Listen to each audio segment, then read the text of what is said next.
Hi hello అందరూ ఎలా ఉన్నారు? ఐ హోప్ బాగున్నారని అనుకుంటున్నాను. మనం ఈరోజు సింపుల్గా ఈజీగా తయారయ్యే పెసరపప్పు పాయసం గురించి నేర్చుకుందాం. ఫస్ట్ ఒక ప్యాన్ తీసుకొని 1 కప్ పెసరపప్పు తీసుకొని డ్రై రోస్ట్ చేసుకోవాలి, కొంచెం పచ్చివాసన పోయే వరకు. తర్వాత దాన్ని వాష్ చేసుకొని 2 కప్స్ వాటర్లో ఒక అరగంట నానబెట్టుకొని ఉంచుకోవాలి పక్కన. ఇంకో కప్ తీసుకొని 1/2 కప్ సగ్గుబియ్యం కూడా వాష్ చేసుకొని నానబెట్టుకొని ఉంచుకోవాలి. ఒక చిన్న గిన్నె తీసుకొని మనము నానబెట్టుకున్న పెసరపప్పు అదే 2 కప్స్ వాటర్లో నానబెట్టుకున్నాం కదా, ఆ వాటర్తో కలిపి మనం బాయిల్ చేసుకోవాలి. ఇవి బాయిల్ అవుతూ ఉండగా నానబెట్టుకున్న సగ్గుబియ్యం కూడా వేసుకొని ఉడికించుకోవాలి. 1/4 కప్పు బెల్లం తీసుకొని టీ గ్లాస్లో 1/2 వాటర్ మాత్రమే తీసుకొని జస్ట్ బెల్లం కరిగే వరకు కలుపుతూ తిప్పుకోవాలి. బెల్లం కరిగిన తర్వాత వడపోసుకొని పక్కన పెట్టుకోవాలి. ఇంకొక గిన్నె తీసుకొని 1/2 లీటర్ పాలు మరిగించుకొని పక్కన పెట్టుకోవాలి.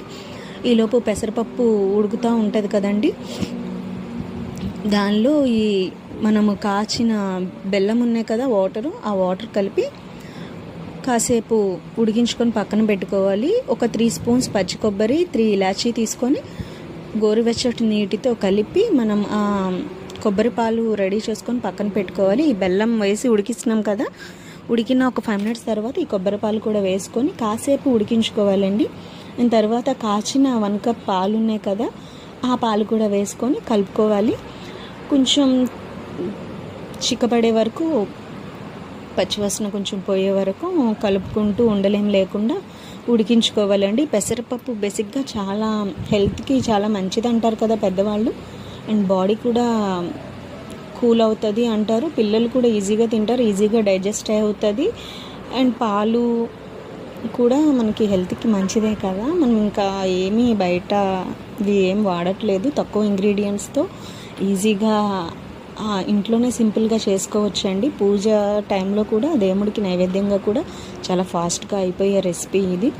ఎక్కువ హైరాణ పడి మనం ఎక్కువ అసలు ఎక్కువ టైం కూడా మనకి వేస్ట్ అవ్వదు.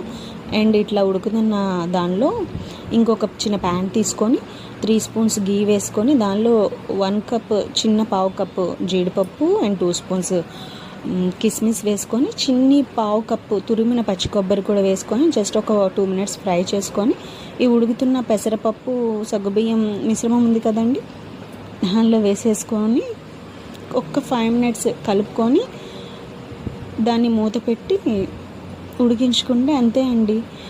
టేస్టీ అండ్ సింపుల్గా ఉండే పెసరపప్పు పాయసం రెడీ. నచ్చితే లైక్ చేయండి. Thank you, please support.